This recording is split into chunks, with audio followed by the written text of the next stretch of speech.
Is your Subaru Legacy key fob not working reliably? A dead battery is the most common culprit. This video shows you how to easily replace the battery in 2015-2024 Subaru Legacy key fobs. The process is simple, takes about 5 minutes, and saves you money compared to dealership service. Subaru Legacy key fobs from 2015 to 2024 use a CR2032 3-volt lithium coin cell battery.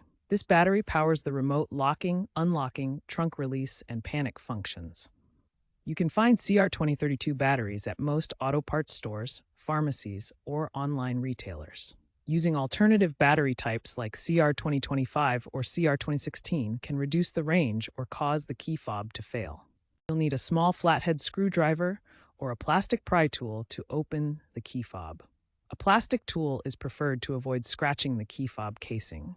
Work in a well-lit area to prevent losing small parts. Have your new CR2032 battery ready to install.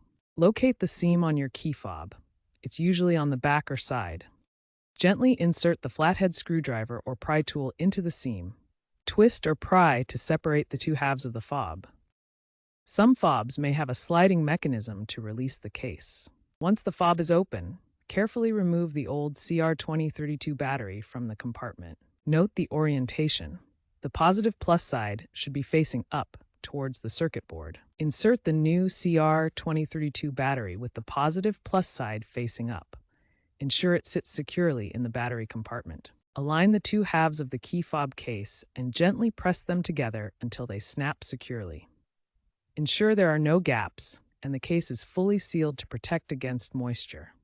Proper sealing also helps maintain weather resistance. The key fob is now fully reassembled and sealed.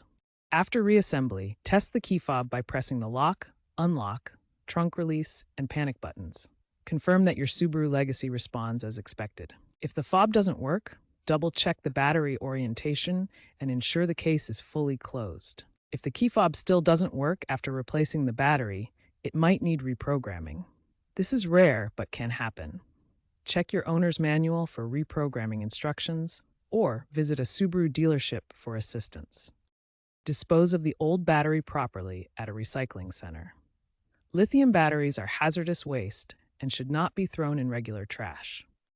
Avoid touching the battery contacts with bare hands to prevent corrosion from skin oils. Use gloves or handle only by the edges when replacing the battery. DIY battery replacements save an average of $40 to $60 compared to having the dealership do it.